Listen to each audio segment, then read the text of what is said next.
Welcome to... Introverts Own Your Voice. I'm Tom Marcoux. And I'm Jahan McLeod. This episode is Secrets for Your Courage and Freedom from Rejection Trouble. Joanna, when was a time that you felt rejected and it cost you real trouble? There was a time when I suggested something to a friend and they said no. Now that's an interesting detail there, Joanna. When they said no, it could be all about their story. Mm-hmm. They might not be rejecting either your idea or you as a person, but they might be melting down next to you, which is a situation that happens a lot in modern life because we're all really impacted by too much to do. And many of us just really feel on the very edge of falling off because we feel so overwhelmed. Yes. So the idea here is we're talking about freedom from rejection trouble. Now, I'm not saying that you're going to reframe every time you feel rejected and say, oh, that wasn't a rejection. No, you might have some serious, tough, bumpy times where it seems like, let's say you're offering something. Like I work with people who are really stretching themselves, people who are making a pitch because they are raising millions of dollars to make a new company, to create something new in the world. Startup companies, startup founders are doing this. I also work with people who have a company that they just started, or maybe they hit a slump or something like that, and maybe they're an engineering type, so they really haven't trained in how to do selling, or what I prefer to call enrolling. Oh. So rejection is a thing that is awful if it paralyzes you. But rejection can be something that you can reframe, that is, change your relationship to it, or it could be something that you can be strong enough and have courage to say, oh yeah, all right, I know, I can predict it, I'm going to need to talk to 15 people before I get a yes. I can't wait until you tell us how to reframe all that. All right, how we're going to do it is we're going to use the idea of a referee. You know, in a game, the referee says, okay, that's in, that's out, you lose points for this. The referee basically identifies things. So I'm going to bring it down to the word ref. That's the nickname for a referee, R-E-F. And R, as you would guess, starts with reframe, to no match, and next. So the idea here is that we already kind of, with our conversation, Joanna, hinted at that sometimes people say no to you, not because of you or the product or the offering or you as a person or any of that kind of stuff. They are saying no because they're having a meltdown. They're having a private meltdown next to you. Oh, you don't know what can be in their life, is what Exactly. You're saying. You don't know if they had an argument with their spouse that morning, and they can't take it out on the spouse, so they take it out on you. Or somebody could be having a real tough time trying to take care of an elderly family member, and they have no space for anything else. Yeah. Their attention is full. So they say, look, I'm not interested. Goodbye. Click. And it's like, wow, that seemed rude, but it wasn't really about you at all. So what we do is we say reframe to no match. Oh. There was no match there. Even if you know in your heart that this thing you're offering, or let's say you were doing a pitch, you know that this investor in front of you has invested in similar startup companies. But if they're going through a divorce, they may be no match at this moment. So you come back around maybe 2 weeks later. Tom, I need you to be more clear on what you mean by no match. No match actually applies like 3 different ways. One is definitely they're not a match for your offering. That could be that they can't afford it, or they have no interest in it. But no match could mean temporary no match, meaning they're not in the mood. They don't want to talk to you now. They don't have the energy. They have a crisis, a health crisis in their own body or in a family member. So they're no match. The thing is, there are some people who are no match. Some people have a long sales cycle. I've had clients who came to me, they were in the middle of somebody else's program. It didn't turn out the way they needed it to. And then they remember their conversation with me and they go, wait a minute, what he was talking about really makes sense for me. But now I'm free of that other program. So no match can mean a lot of things. But the most important thing is we're reframing it is not, I'm doing something wrong, I'm not good at sales. We're reframing it away from that stuff. And now we say no match and next. You see, reframe to no match and next, which is temporarily for this person here, next. And it's very important. I have a phrase that I've taught my clients and audiences. If you have one and you lose one, it's a tragedy. If you have 20 and you lose one, It's just a step. Oh, wow. Meaning, when I say if you have 20, I mean if you have 20 prospects. If you're working on 20 different people at the same time, and if you lose one of them, you don't melt down. It's the same idea if you had an opportunity, let's say you wanted to be on podcasts. If you were only working on one podcast and they said no to you, it's a tragedy. But if you were talking to 20 different podcast hosts of these programs, and one or two of them said, nope, not a match, you go, all right, fine, I got 18 other people to talk to. Now let's go to E. Examine, predict, and reduce no's. See, for many of us who are out there, have our own business, or we're doing something that startup founder is doing, which is raising capital, doing the fundraising process, we have to get to the point of every time we have an interaction with someone who could say yes to us and they say no, we need to examine what happened there. Oh, I didn't come across as confident. Oh, I wasn't clear. See, I'm right in the middle of finishing up a book, my 48th book. Oh, wow. And this is about convince investors to fund you. And one of the things that always happens with investors is they're going to say, what's your traction? And when they mean by traction, what have you proved? Do people actually want this thing you're talking about? Have you tested it? Has there been a focus group? Do we know anything? Is there any data that backs up that what you're doing is viable? Now, here's the thing. If you keep on getting the same question, like what's your traction, you got to examine it. You got to predict how you're going to answer it. You're going to have to predict what becomes an answer that works for people. And finally, by doing that, you can reduce the number of no's you get. In order for you to predict if someone will say yes instead of no, you have to examine again. That's why E of ref is examine, predict, reduce no's. So what you want to do is you want to augment everything that works towards the yes. And you want to eliminate the distractions that create no. For example, I work with people who are raising money for a startup company. One of the tools we use is called a slide deck. That is a series of, let's say, 8 or 9 slides. And an investor will say, send me your slide deck. It either works with the very first slide, and they're going, oh, this is interesting. I think I'm going to say yes to this right from the beginning, or it doesn't work. Remember, E stands for examine, predict, and reduce no's. So if you keep on getting no's with your slide deck, if you're trying to raise money as a startup founder, then you got to change that first slide.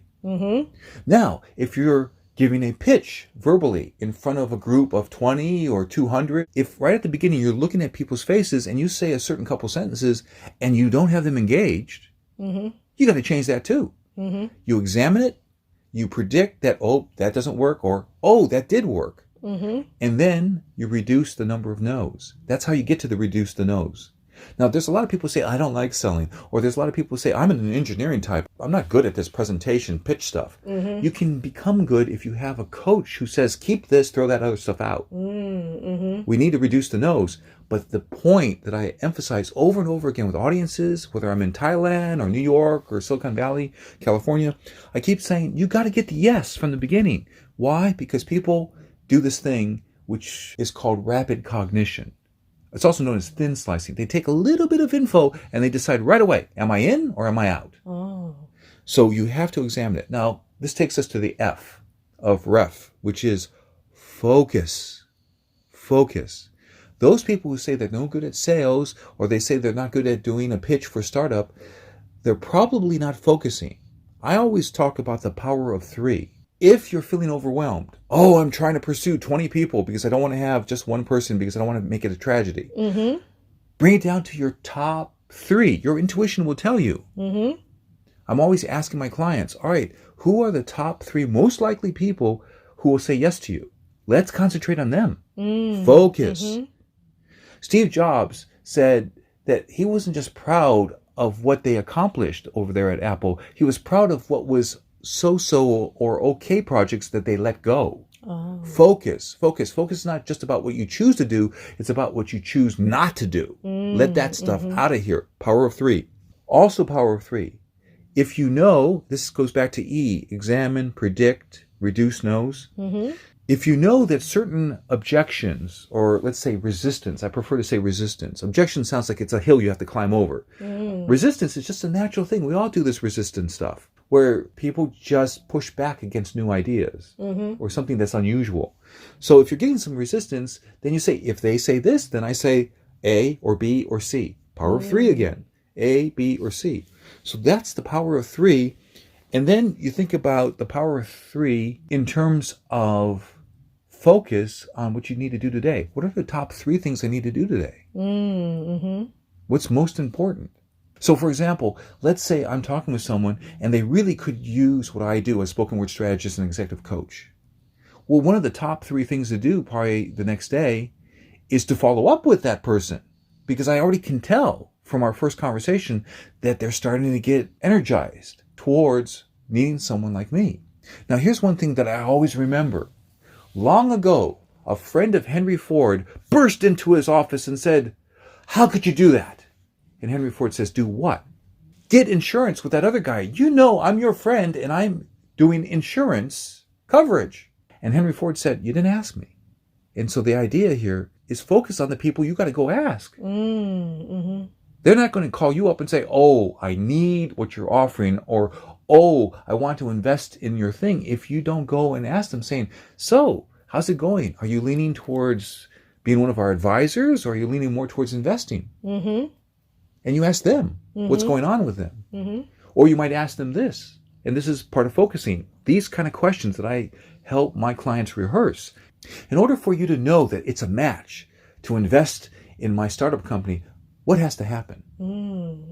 Let them coach you on how to get them enrolled in doing what you want them to do. It's all about focus. So at this point, it's a good time for a Marcoux moment. That's when I share an excerpt from one of my 47 books up on Amazon. The book we're sharing today is The Writer's Solution, Crush Your Self-Doubt. Subtitle is Quiet Down Fear, Write Fast, Write Well, and Make Money Every Month. Now, the reason why I'm sharing this book, The Writer's Solution, Crush Your Self-Doubt, is that there's a number of us who need to focus on the most valuable clients. And they need to know that you are an expert. And the fastest way for them to know that you're an expert is for you to have a book. But you need to focus on your top clients. For example, I just mentioned that my next book coming out is called Convince Investors to Fund You. Being focused is important to make sure that you are reaching your best clients. In this book, The Writer's Solution, Crush Your Self-Doubt, I am focusing on things to help you get the work done. I mentioned that I deal with fear, and on page 20, I talk about that I have a criteria for excellence for each book. And that is, I need to answer these 3 vital questions. Am I telling the truth? Can this help someone? Can I express this in a brief and clear way? Now, if you're writing a book, and if you can answer yes to those questions, are you telling the truth? Great, that's value. They need that. Can this help someone? Can I express this in a brief and clear way? That is helping you. And in fact, it says here on page 20, another good question is, am I focusing on serving my target market? So when you think about what book you would bring out, you're thinking very specifically, what do they need? What are their problems? What do they want? So this book, The Writer's Solution, Crush Your Self-Doubt, is for writing nonfiction. Primarily, yes. I mean, there's a little section in there about writing fiction, but primarily this book is about writing nonfiction. And the thing is, it is filled with systems. Systems help you overcome doubt. Systems help you overcome inertia. There are really great quotes in here from best-selling authors to help you move forward and learn how do they do it. For example, here's a quote from writer Toni Morrison. If you want to fly, you have to give up the things that weigh you down. So that's very powerful. There's even a phrase from me where I say, to stand out, find out what you stand for. And that's what I'm talking about. And that's why this is relevant to our conversation. You need to focus. And you need to make sure that, for many of us, having a book that demonstrates that you're an expert is what will make sure that you face a lot fewer no's. Basically, your book helps you get a lot of yeses because people are already primed to know that you're an expert and that you help people. In fact, it's very valuable within your book to have case studies about how you've already helped people. And people go, oh, I'd like to have that. So, Joanna, I'm curious. What do you want to keep from this conversation? I think focusing on one thing or another is what I really find valuable. Excellent. Yes, we shared the idea of the power of three. Focus on the top three prospective clients. Focus on the top three. Focus on the top three things that you can do today that will gain the most value. And remember, the idea of having courage is about having enough energy, and you have more energy if you face fewer no's. By making sure that you examine, how do you pitch? How do you do the sales or enrollment conversation? How do you make this so that you have examined what works and you've removed what doesn't, and then you can predict what the person will ask you and you're ready for that. And then finally, you will get yes more often. And that will raise up your energy, and that will certainly make the idea of rejection just a quiet voice in the background. Thank you, Joanna. Thank you, Tom. We're glad that you got to hear this message. And often, I'm able to help people in other ways. For example, they ask, Tom, what is it that you do? And I reply, I'm Tom Marcoux, spoken word strategist and executive coach. I help people really connect and get yes. I help them with their speeches, pitches, video marketing, and networking. My background as a feature film director means for decades I have helped people pull out their best performance. And you can find me at getthebigyes.com. For articles and videos, go to getthebigyes.com. Also, visit yourbodysoulandprosperity.com. We're glad that you heard this broadcast, and we invite you to Click to subscribe. and then you'll be supporting me and Joanna and our message. And so now remember, Introverts can show their best self with strategy. I'm Johanna McLeod. I'm Tom Marcoux. Thank you. Be well. Bye.